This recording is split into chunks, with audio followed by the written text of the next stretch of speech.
Good? Yeah.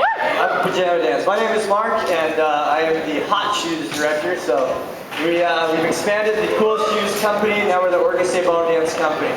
So now, in addition to Cool Shoes, we have our beginning ensemble. A lot of these dancers have gone through the program. They've taken Ballroom 1 through 3.